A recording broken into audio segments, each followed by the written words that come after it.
अस्सलाम वालेकुम। आप देख रहे हैं ड्रामा सीरियल जमा तकसीम। लैला जब गाड़ी में से अपना मोबाइल लेने जाती है तो वो ज़ीशान की बातें सुन रही होती है, जिस पर उसके दोस्त उसको कह रहे होते हैं कि यार काश मैं तेरा चाचा होता। इधर जब कैस आ जाता है और लैला से पूछता है कि क्या सोच रही हो, क्या बात है, वो कहती है कि नहीं कुछ नहीं।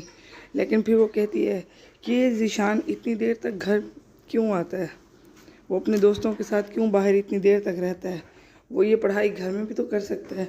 फिर उसको कैस बताता है कि वो हम सब का बहुत ज़्यादा लाडला है। इधर ये अपने शौहर के लिए दूध चुपके से डाल कर रख रही होती है कि ऊपर से अचानक लैला आ जाती है। पहले तो ये डर जाती है, फिर कहती है कि तुम क्या करने आई हो। वो कहती है कि मैं कैस के लिए चाय बनाने आई हूँ। कहती है अरे तुम क्यों बनाओगी, रुको मैं बना देती हूँ। इस पर रास्ता उसको चाय बना कर देती है और बातें कर रहे होते हैं दोनों। फिर लैला पूछती है कि खाने की क्या रूटीन है। वो कहती है एक दिन मैं खाना बनाती हूँ और एक दिन नुसरत। फिर ये कहती है कि अच्छा। फिर वो कहती हैं वो अपने काम में थोड़ी डंडी मारती हैं, इसलिए मुझे तो उनकी निस्बत ज़्यादा काम करना पड़ता है। इधर वो खामोश हो जाती है।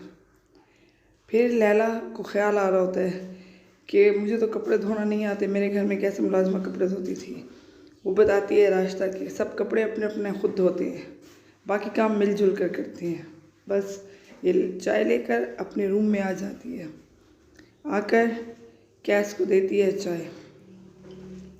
इस पर ये परेशान ठहरी होती है और कुछ सोच रही होती है। फिर कैस पूछता है कि क्या बात है, तुम क्यों परेशान हो। ये फिर कहती है कि एक प्रॉब्लम हो गया है। वो कहता है कि क्या। वो ये कहती है कि मुझे कपड़े धोना नहीं आते। वो कहता है कि इस पर हम बाद में बात करेंगे, अभी तुम अपने कपड़े पैक कर लो क्योंकि हमने जाना है, हमें देर हो रही है। इधर कैस ने अपनी पैकिंग कर ली होती है। इधर ये जब ये पैंट शर्ट ये वाला ड्रेस पहन कर आती है और कैस से पूछती है कि मैं कैसी लग रही हूँ। कैस कहता है कि तुम अच्छी लग रही हो, लेकिन वो कहता है कि देखो तुम ये कपड़े पहन कर घर में ना जाओ बाहर, सब हैरान होंगे क्योंकि हमारे घर में इस तरह के कपड़े नहीं पहने जाते। इधर ये अपने दोनों बेटों को बुलाता है अपने ऑफिस में खाना खाने के लिए। तो ये चुपके से अपनी बीवी के लिए चोरी चोरी चेक साइन करवा लेता है अब्बा जी से। अब्बा जी कहते हैं कि ये क्या है। वो कहता है कि ऑनलाइन पेमेंट करनी है तो आप चेक साइन कर दें। बस वो करवा लेते हैं। इधर उसकी बीवी और बेटी बैठी होती हैं। अब ये अपनी माँ को बता रही होती है कि लैला चाची कितने महंगे महंगे कपड़े पहनती हैं। वो कहती है तुम्हें कैसे पता। वो कहती है मैंने उनके कपड़ों पर टैग देखा था। वो कहती है अच्छा भाई तुम्हें भी दिला दूँगी ऐसे कपड़े जहाँ से कह रही हो, इसी शॉप से। वो फिर दोनों बातें कर रही होती हैं, माँ बेटियाँ बैठी होती हैं। इधर जब ये अपने रूम में आता है तो इसकी बीवी इसको बगैर कहे ही चाय दे देती है, जिस पर अब वो इसका मूड थोड़ा बेहतर होता है। फिर ये उसको बताती है कि ना आप थोड़ा ख्याल किया करें। ये इधर फिर पूछता है कि वाह भाई आजकल तो बगैर मांगे ही मुझे दूध पत्ती मिल जाती है। वो कहती है कि सबके हिस्से में से दूध में से थोड़ा सा हिस्सा आपके लिए बचा कर रख देती हूँ, सुबह निकाल के रख देती हूँ फ्रिज में। वो कहता है अगर पकड़ी गई तो। वो कहती है कि नहीं पकड़ी जाऊँगी, बस आपके लिए ये सब कुछ करती हूँ। इधर ये बैठी होती है तो इसके शौहर से वो पैसे ला कर देता है जो चोरी से उसने बस जान से चेक साइन करवाया होता है। ये उसको पैसे देता है और वो खुश हो जाती है। इधर मारिया जाती है कशफ से उसका मोबाइल लेने। वो फिर उसको गुस्सा करती है। वो कहती है दफ़ा हो जाओ यहाँ से, ये मोबाइल मुझे मेरे मामू ने दिया है। सिद्रा ये सब देख रही होती है और मारिया को अपने पास बुलाती है और कहती है कि तुम इधर आ जाओ हम अपना होमवर्क करें, हम पढ़ाई कर लें। इतने में ज़ीशान आता है और वो कशफ को कहता है कि उठो मुझे कॉफ़ी बना दो। वो कहती है कि मैं नहीं बना देती, सिद्रा की बच्ची को बोलो ना वो बना देगी। वो सिद्रा को देखता है, कहते जाहिल गवार, इन्हें और कोई काम नहीं है, वैसे भी वो फ्री बैठी हैं और मेरे पास टाइम नहीं है। फिर वो सिद्रा चली जाती है ज़ीशान के लिए कॉफ़ी बनाने के लिए।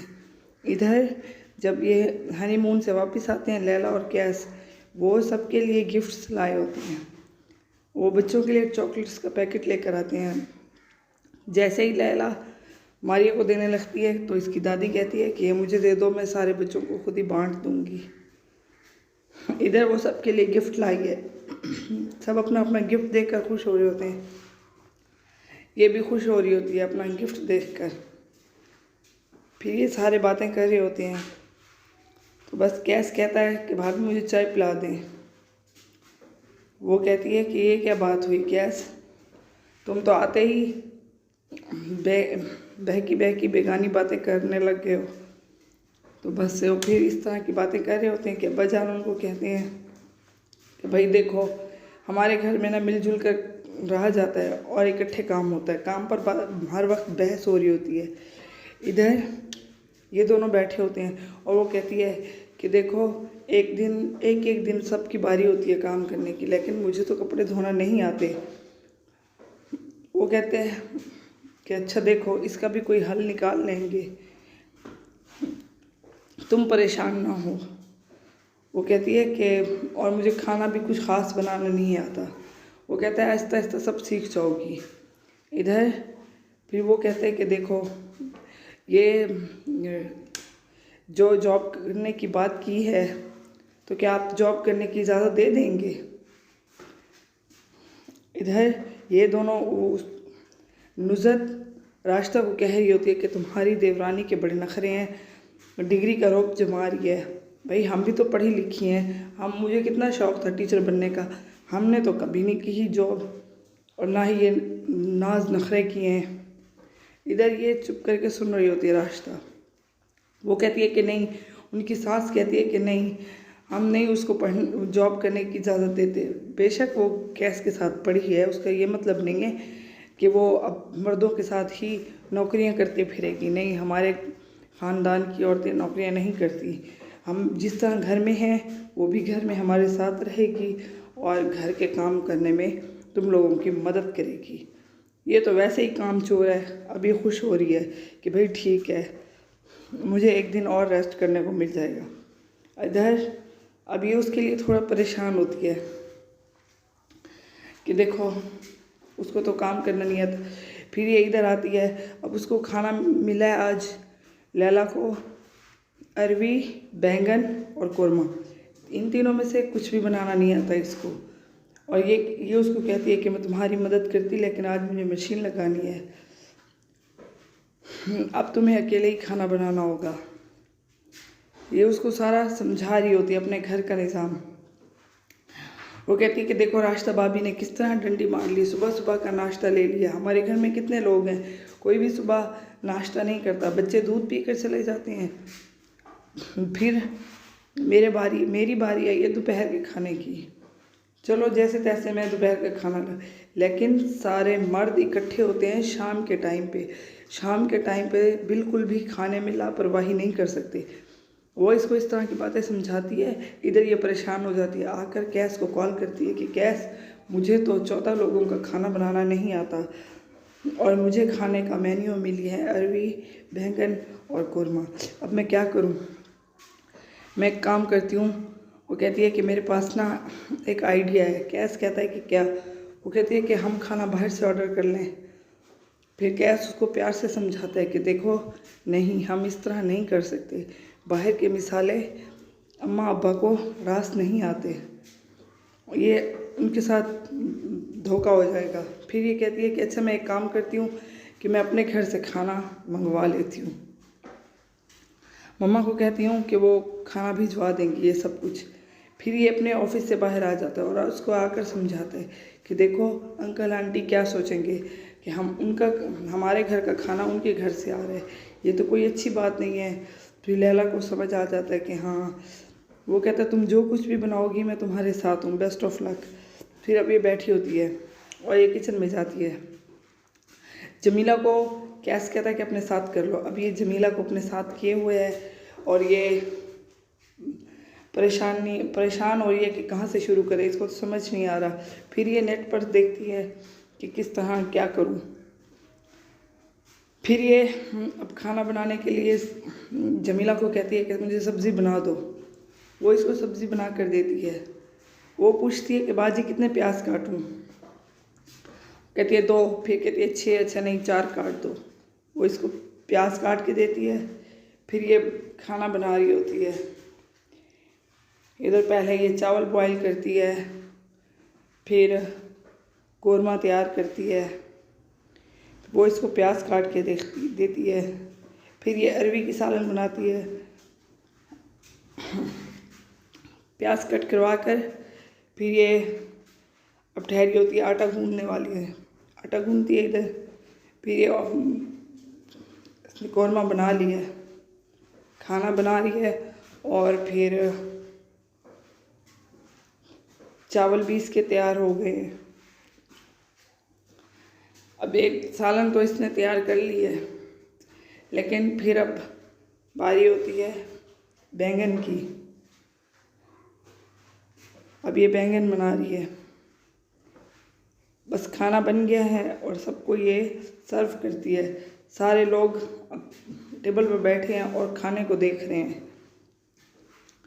खाने को देखकर ये तो उसके खाने की शक्ल देखकर ही हंसने लग जाती है। वो कहती है, ये कैस कहता है कि डोंट वरी, जैसा भी होगा बहुत अच्छा होगा खाना, बेस्ट ऑफ लक। इधर इतने में अब्बा जान आ जाते हैं। वो आकर टेबल पर बैठते हैं तो सब लोग खाना शुरू करते हैं। लैला सबको खाना सर्व करती है और वो कहती है कि मैंने आज खाना बनाया है फर्स्ट टाइम, लेकिन अगर किसी को भी खाना पसंद ना आए तो उसके लिए पहले से मैं सॉरी करती हूँ। वो पहले ही सॉरी कर देती है। अब सारे लोग देख रहे होते हैं कि चावल तो खिचड़ी बन गए हैं। वो कहता है कि भाई ठीक है, जो कुछ भी है खाना, अब हमें खिलाओ और बताओ कि तुमने क्या क्या बनाया है। फिर लैला सब खाना सर्व करती है और वो कहते हैं खाना बस किसी को भी पसंद नहीं आता ख़ास, लेकिन फिर वो कहती है कि मैंने मीठा बनाया है, मैं वो लेकर आती हूँ। जैसे ही सब मीठा खाते हैं बहुत खुश हो जाते हैं, क्योंकि इसने खाना अच्छा नहीं बनाया होता लेकिन मीठा बहुत ही ज़बरदस्त बनाया होता है। सारे इसकी इतनी ज़्यादा तारीफ़ करते हैं और खुश हो रहे होते हैं कि खाना तो बेशक अच्छा नहीं था लेकिन मीठा बहुत ज़्यादा अच्छा है। अब ये परेशान है कि इतना सारा खाना ज़ाया हो गया है, इसको रोटी जल गई है। बस सारे लोग इसके खाने को देखते हैं और तरह तरह की बातें करते हैं। जिसका जो दिल करता है वही बात कर देता है, लेकिन लैला किसी की भी बात का माइंड नहीं करती। इधर कैस कहता है कि अब्बाजान खाना कैसे बना है, लेकिन उसका अब्बाजान झूठी तारीफ़ कर देता है कि हाँ खाना सही है, अच्छा बना है। बस फिर लैला को उसका ससुर यानी कि अब्बाजान खीर खाने के बाद उसको इनाम देते हैं अपनी बीवी को कि बेगम बहू ने इतनी अच्छी खीर बनाई है, इनाम तो बनता है ना। फिर वो इसको इनाम देता है। अब कैस इस बात के लिए खुश हो रहा होता है कि चलो भी खाना जैसे भी बना, और ये कहता है कि जीशान कि मुझे ऐसे देसी खाने वैसे ही पसंद नहीं है, चाची आप कुछ दूसरी तरह नूडल्स वगैरह और ये लजानिया वगैरह भी बना दिया करें, मुझे ये सब अच्छा लगता है। इधर ये खुश हो रही होती है कि हाँ भाई चलो कुछ तो अच्छा बना है ना, मेरी बहू ने पहली दफ़ा खाना बनाया। वो कहती है कि चलो ठीक है। ये फिर अपनी जेब से पैसा निकाल कर अपनी बेगम को देता है कि लो बेगम, बहू ने इतनी अच्छी खीर बनाई है, उसको इनाम दो। फिर ये अपने शौहर के हाथ से पैसे लेकर फिर ये लैला को देती है। लैला को पैसे लेकर खुश हो रही होती है कि जितने भी हैं ये मेरा इनाम है। इधर ये अपने रूम में बैठी होती हैं। फिर ये अपने शौहर को कहती है कि इतना सारा खाना ज़ाया हो गया, अब घर का बजट भी थोड़ा आउट हो गया। तो ये कहता है कि तुम जाकर किचन में देख लेती कि बच्ची क्या कर रही है, आज पहली दफ़ा उसने खाना बनाया। ये कहती है कि ना बाबा, मेरे से नहीं जाया जाता किचन में। इधर ये अपने रूम में आकर लेट जाती है और ये कहती है कि मैं बहुत ज़्यादा थक गई हूँ। ज़ीशान कहता है कि थक गई हो, वो कहती है कि हाँ 4 घंटे मैं मुसलसल किचन में खड़ी रह गई हूँ। तो वो कहता है ओह अच्छा। वो कहता है, फिर बातें करते हैं। फिर वो कहती है कि मेरे पास ना एक आइडिया है, जब सब एक ही साथ 14 लोगों के लिए खाना बनाना बहुत ज़्यादा मुश्किल हो जाता है, क्यों ना सब लोग अपनी अपनी फैमिली के लिए अलग अलग खाना बनाएं, जिसने जो खाना हो वो बनाए। कहती है कि देखो नुसरत भाभी अपनी फैमिली के लिए बनाएं, राशिदा भाभी अपनी फैमिली के लिए और मैं अपनी फैमिली के लिए। इधर कैस को इसकी थोड़ी बातें समझ आ रही होती हैं। वो कहता है कि हाँ मैं बात करता हूँ। फिर इधर उनकी आपा आई होती है और वो कहती है कि मैंने खाना मिस कर दिया। इधर ये तो चुप कर जाती है, ये तो कुछ नहीं कहती, लेकिन नुसरत वो कहती है अच्छा हुआ है जो आप नहीं आई खाना खाने, वरना पता नहीं आपको फिर क्या मिलता खाने को।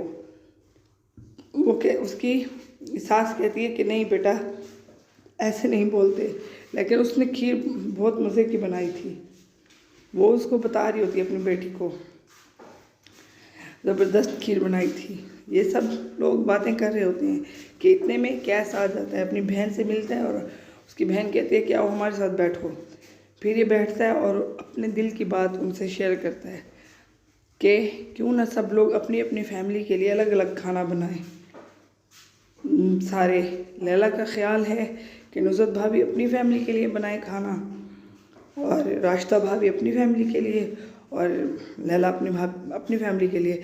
इस पर उसकी सास को गुस्सा आता है और वो कहती है कि एक दिन खाना बनाया है और सबको अलग करने का भी सोच लिया। इधर लैला आती है और परेशान हो जाती है। प्लीज़ चैनल को लाइक कर दें और सब्सक्राइब कर दें। Thank you. अल्लाह हाफिज़।